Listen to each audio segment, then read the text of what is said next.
Quiet, please.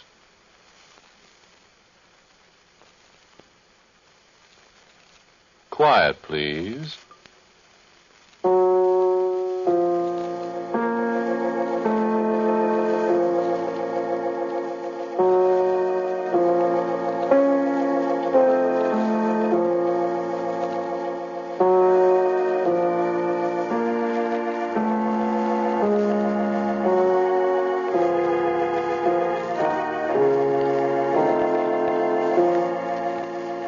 The Mutual Broadcasting System presents Quiet Please, which is written and directed by Willis Cooper and which features Ernest Chappell.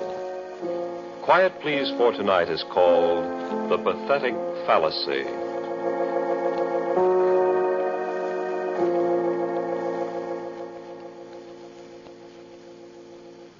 I had very little to do with it, really. I don't even know how it works. No, I'll take that back. I do know how it works in general, but the details, nobody but the old gentleman knows them. And I sometimes wonder if he does, really. You see, after all, it's merely a differential integrator. Everybody knows what a differential integrator is, of course, but this one is the most complicated and versatile one that's ever been built. What you see here is only the outer shell of the thing. You see, all the walls of this room are covered with banks of jacks and relays and these electronic glow tubes. And up there are sequence analyzers with multiple dyne wave selectors. These are the precepts all along here, and the master control is at the desk there in the center. Now, but that's not all. Not by a long shot. The actual machine is behind those walls. 3 rooms full of tubes and motors and stroboscopes and several thousand miles of wiring and some devices that are not public property yet. The machine took 6 years to build, and a total of 81 expert technicians were employed continuously during that time. So you can understand that any one man knows very little of the actual construction of this giant mechanical brain. Oh, that's just what it is. A mechanical, electronic brain capable of performing mathematical tasks far beyond the comprehension of the human brain. Now, are there any questions before we proceed? Yes, I've got a question, Mr. Quinn. Does this machine really think? No, Mr. Burns, Sandy Burns, the Daily News. Well, Mr. Burns, you may tell the readers of the Daily News that the machine does not think. It is a purely mechanical device, although a most complicated one. But you called it a brain. I was merely indulging in the pathetic fallacy, Mr. Burns. Oh. All right. What is the pathetic fallacy, Mr. Quinn? It's a philosophical concept of John Ruskin, Miss, Alice King. A philosophical concept, Miss Alice King, which derives from the imputation of human qualities or emotions to an inanimate thing. A figure of speech, let us say. I don't get it. It is quite common in literature, Miss King. A poet speaks of the angry sea, the cruel wind, and so on. Oh. Oh, I get it. Do you get it, Sandy? Yeah. I guess so. Good. Are there any other questions? No, go ahead. Unless somebody else has a question. I have. What's the machine good for? That is not as easy to answer as you might think, Miss Alice King. I think that if I point out that it is capable of solving the most abstruse mathematical equation in an amazingly short time, you may have an idea of its value to science and industry. How fast? What? How fast does it work? Well, here is an example in this folder. This solution covers 36 pages. The machine produced this solution in, let me look, 16 minutes. That is pretty fast. Exceptionally fast. when one considers that without the machine, it would take 20 expert mathematicians working together for something like 10 years to arrive at the same solution. So, you see? Oh. Well, I've got one more question, Mr. Quinn, if you don't mind. Go right ahead. How do you know this answer's right? What? Why, of course it's right. Sure, but how do you know? Why, that question has never come up before. Yes, but if this machine is such a dinger as you say it is, oughtn't you to be sure that it adds things up right? Oh, it does. Oh, it does, I assure you. This answer to the problem you've got there. How do you know it's right until 20 mathematicians work 10 years to do it over again? Why, that's ridiculous. It isn't ridiculous. I'll tell you what's ridiculous to me, Mr. Quinn. Just the same as it is to Ellis. I think it's absurd for a bunch of great, big, high-powered scientists building a gadget like this and then taking its word for everything without question. I'm afraid you haven't the proper scientific approach, Mr. Burns. Oh, that's right, I haven't. But listen here. Suppose you've got a great big scientific formula, or whatever you call it, and let's say a big bridge or something depends on some kind of calculation that takes 20 minutes to do. Yes? Well, what if the machine made an error of just one number? Wouldn't that error be multiplied 1,000,000 times in the whole... You see, Mr. Burns, I said you didn't have the scientific approach. We took that very fact into consideration, and the operation of the machine has been checked at every stage. How? By starting with the simplest possible mathematical problems. Now, if you just move a little closer, I'll demonstrate. We will progress from a simple 2 plus 2 on through the multiplication of 7 or 8-digit numbers, through raising a number to a 3-digit power, through algebra. Go on, let's see. Very well. 2 plus 2 is our first problem, which will be solved electronically in 1/1,000,000th of a second. Now, the problem is set up here. And when I flip this button, the result appears on the transparent screen up there. Now watch. 2 plus 2. 2 plus 2 are 4. You see? You turn around and look at the screen, Mr. Quinn. What? It says 5 up there. Why, I pushed the wrong buttons, of course. Let me push them. Very well. Here. Sure they're the right ones. No alibis. Miss King, you can read, can't you? Fluently, Mr. Quinn. These buttons? Let me see, Alice. Look. Right? 2 and 2. Right. Now, this button. Okay. Good heavens. You see? 19,412. Here. Let me try. Go ahead. 2 and 2. 17. Why, this is incredible. I don't understand. Huh. I'd sure hate to have that thing figure out my income tax for me. I'm sorry. Something has gone very wrong. There's probably a short circuit in the cucambulators or You know what I think, Mr. Quinn? What? I think that pathetic fallacy of yours is a fake. I think the machine heard what you said and it's mad at you. Come on, Sandy. We got a story.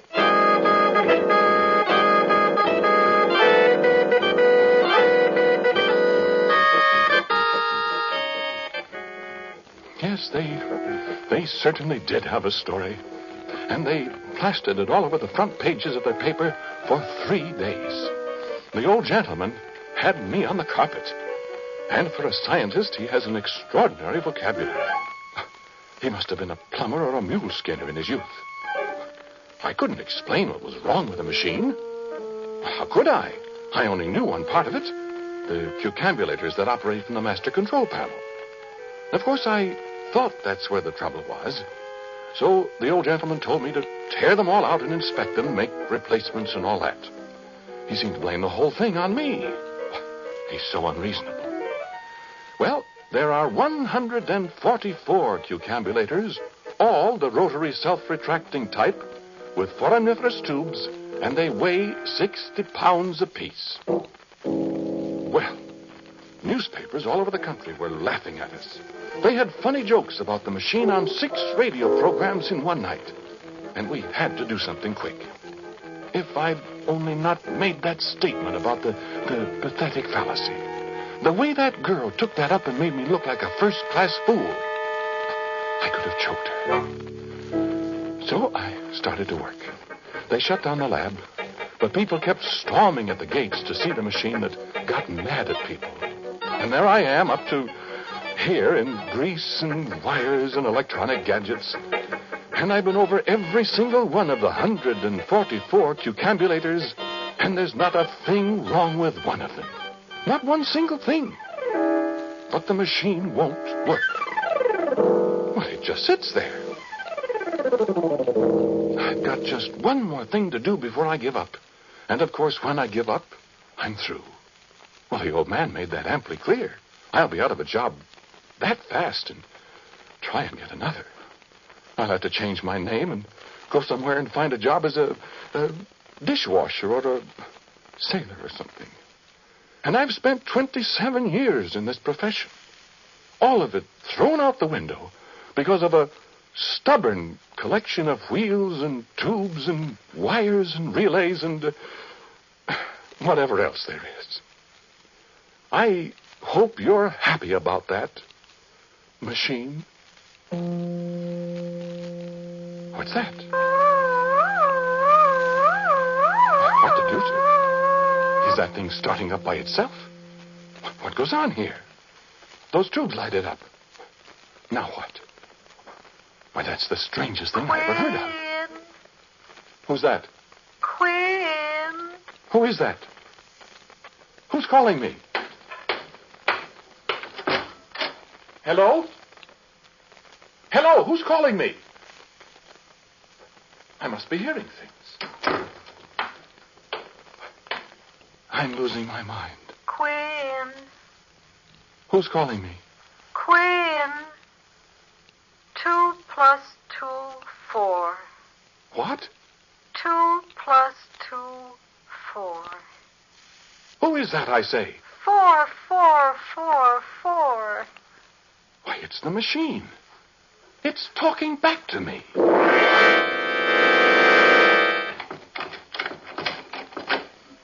What's happened, Mr. Quinn?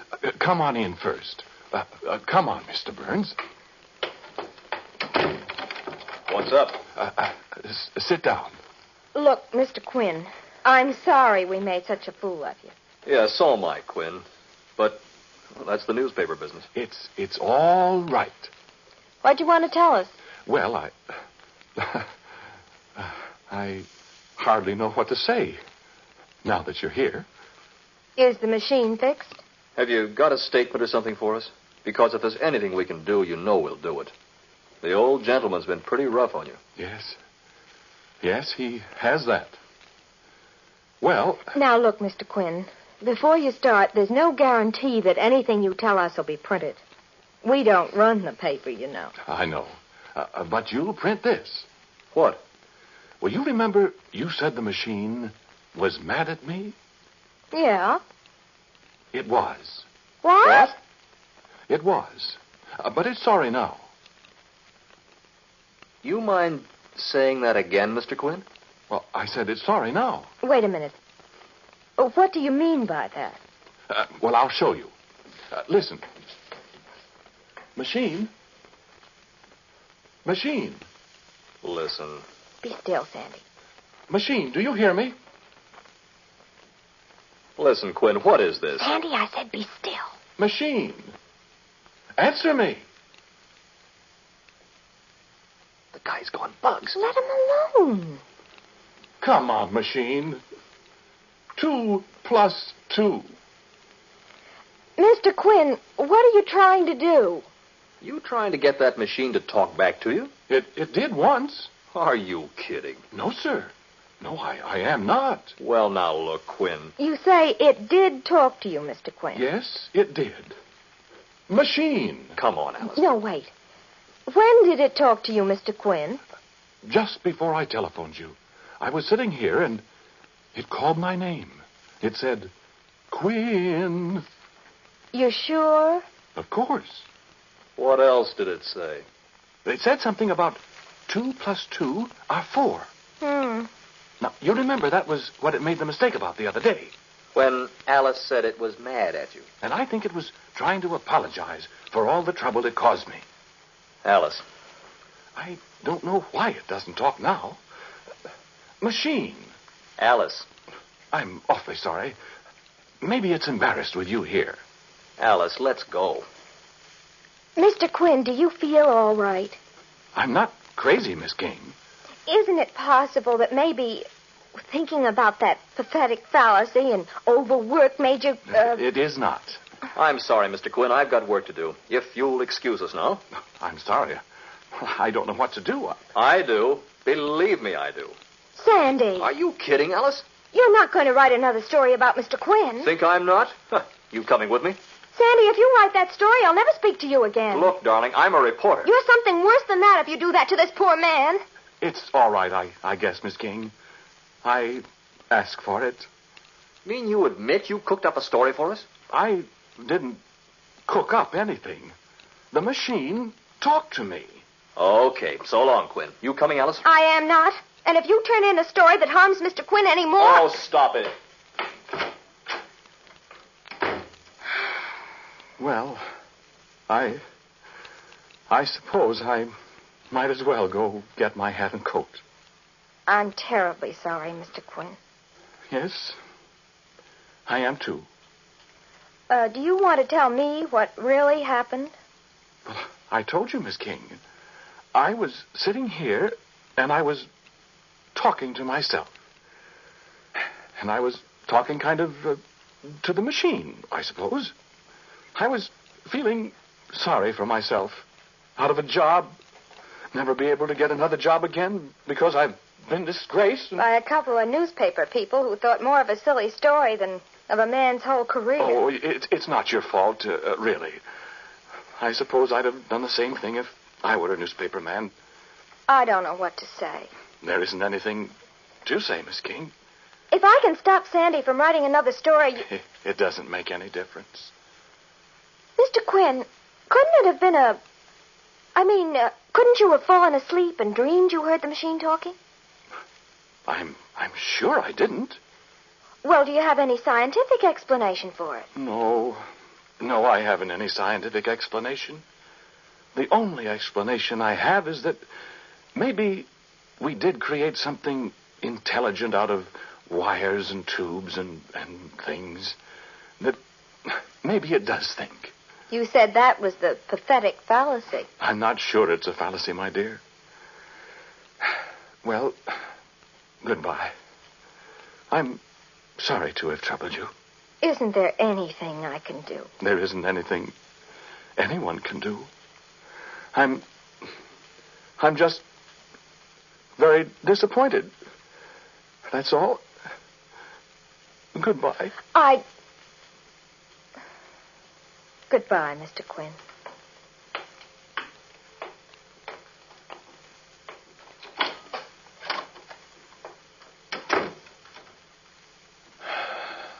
Well, I guess that's that. I was in a bad spot before, machine. But now, this one I'll never get out of. What that boy'll do to me now. Well, I'd better get out of here right now. I'll never be able to face the old gentleman again, machine. It's been nice knowing you, machine. I don't hold any hard feelings. No, honestly, I don't. You know, if anybody heard me talking like this to a mechanical monstrosity like you, they'd say I'd gone soft in the head. Do you know that? And I wonder if maybe I haven't, by gum. Well, maybe I can get a job as a street sweeper in Omaha or someplace.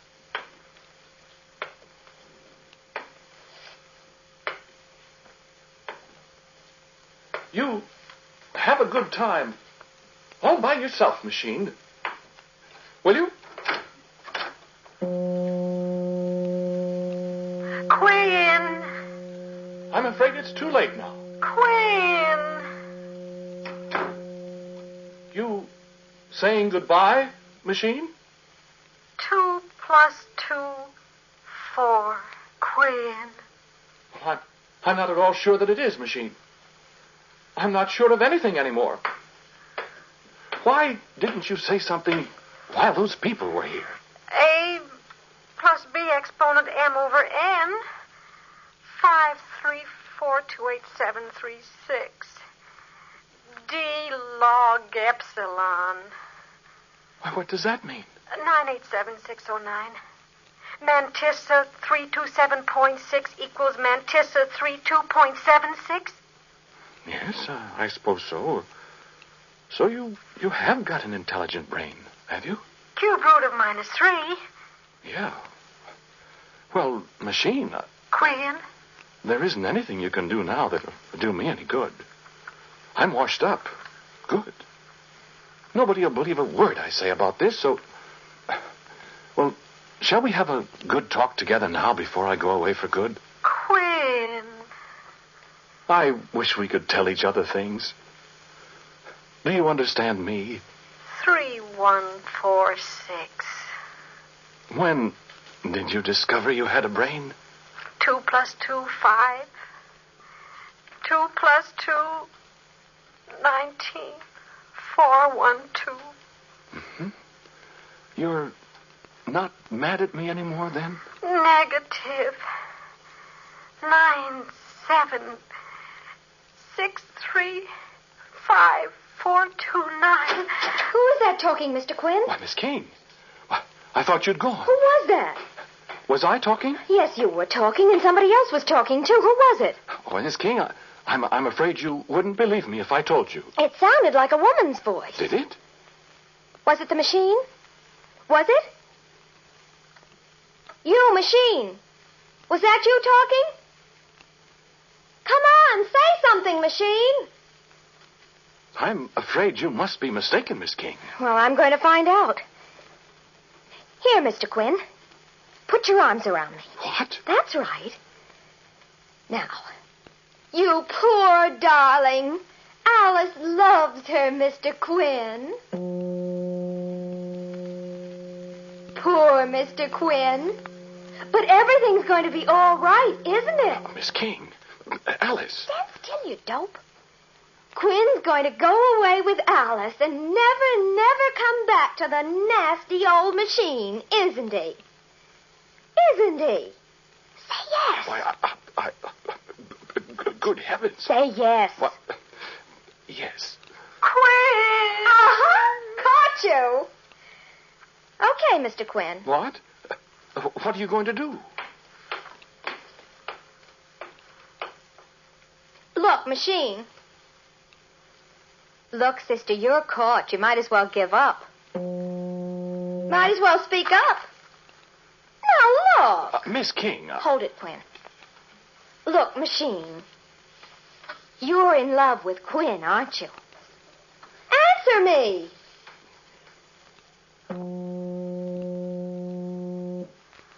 Pi r squared. I knew it. I knew it. D equals square root of b squared plus h squared. All right, I won't if you'll do what I tell you to. Otherwise, I'm going to take him away from you. Negative. Will you do as I say? Million, trillion, quadrillion, quintillion. What did you say, Mr. Quinn? I said, do you understand what she's saying? Why, of course. We girls understand each other, don't we? Affirmative. But what are you... What? Just let us alone for a minute, will you? Well, yes, but... You go over there and sit in the corner. What?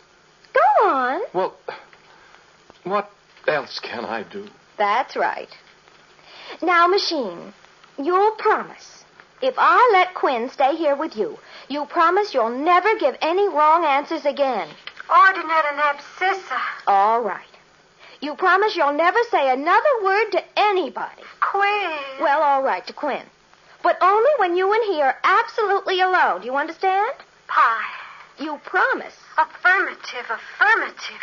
Because you know what I'll do if I ever hear of you breaking your promise. Affirmative. What? 87,69887.765. That's right. I'll take him away so fast it'll make your cucambulator swim. mean. Extreme. Well, I'm not kidding. You and I have got him in enough trouble now, so you see that you're a good girl. A squared plus 2AB plus B squared. All right, then, it's a deal. Okay, Mr. Quinn. Cosine tangent AB. Huh? Oh. Wait a minute, Mr. Quinn. What's the matter? Just a minute. She wants to ask me something. What is it, sister? 2654-366. Anti-logarithm x plus y. Oh. I love you. I love you. That's right. I love you. Oh, 3937. You're welcome, sister. Now, don't forget. Okay, Mr. Quinn. What? Come here. What? Everything's going to be all right, Mr. Quinn. The story in the paper tomorrow is about how you single-handed fixed the machine, and it's never going to make any mistakes again. But how did... I've got to go now, Mr. Quinn. The machine's got something to say to you, and maybe she'd be embarrassed if I'm here. But wait. I don't understand. Goodbye. And don't monkey around with that pathetic fallacy anymore, Mr. Quinn.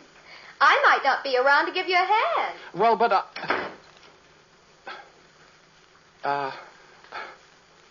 did you have something to say to me, machine? Quinn, I love you. What? Why, my dear. The square of the hypotenuse of a right-angled triangle is equal to the sum of the squares of the other two sides. Quinn.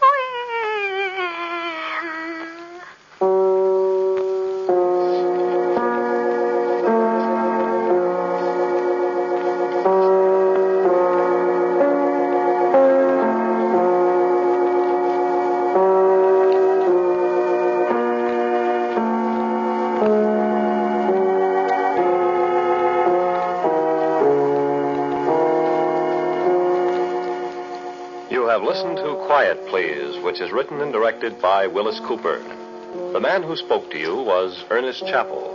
And Sharita Bauer played Alice. Sandy was played by Michael Fitzmaurice. And the voice of the machine was Vicky Bola.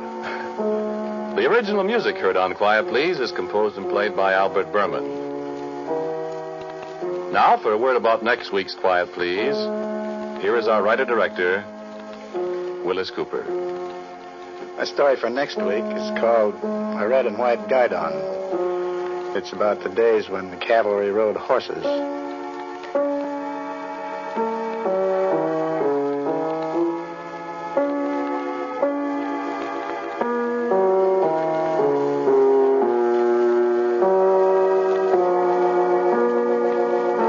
Ladies and gentlemen, in answer to many requests as to the Quiet Please theme, it's a movement from the D minor symphony of César Franck. And so until next week at this time, I am quietly yours, Ernest Chappell.